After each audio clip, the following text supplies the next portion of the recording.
dessiner du dessin de presse, des affiches, des fresques murales, je fais un peu de tout. Moi j'ai vraiment commencé par le dessin de presse, c'est ça qui m'a pris en premier, parce que je suivais beaucoup, j'étais très intéressé par l'actualité politique, très jeune déjà, et du coup pour moi c'était une manière de m'exprimer simplement sur ce que je lisais, ce qui m'énervait, surtout ce qui m'énervait. Et du coup je pouvais un peu sortir toute cette rage intérieure sur des dessins qui en plus faisaient marrer. Au début je publiais sur ma page Facebook quoi. Et ça me faisait marrer, ça faisait marrer mes amis. Et en fait j'ai commencé à faire ça en entrant à l'université.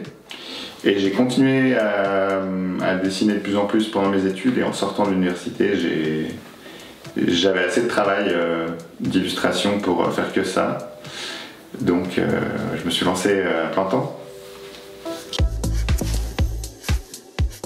En fait le dessin de presse c'est déjà de la vulgarisation, c'est traduire un sentiment, une situation en blague, si possible intelligente. Du coup la vulgarisation en bande dessinée c'est quand même un peu le même principe, c'est-à-dire c'est pré-mâcher des informations pour en faire un truc très digeste et le plus facile à lire possible. Et du coup, pour moi, il y a clairement un lien entre le dessin de presse et la bande dessinée de vulgarisation.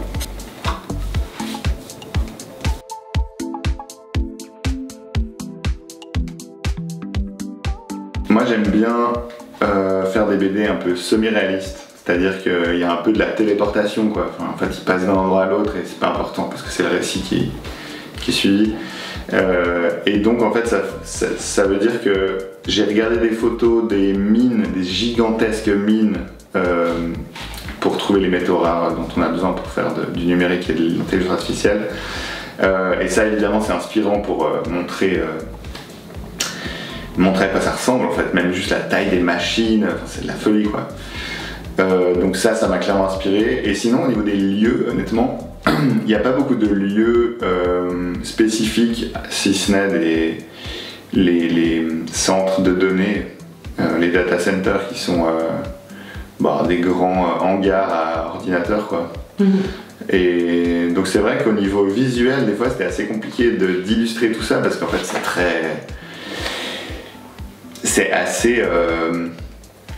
quand on dit intelligence artificielle, à part genre un robot, ce qui est faux comme image, on n'a pas vraiment d'image qui nous vient en tête. Donc c'était un peu un défi d'illustrer tout ça d'une manière compréhensible et pas trop inexacte.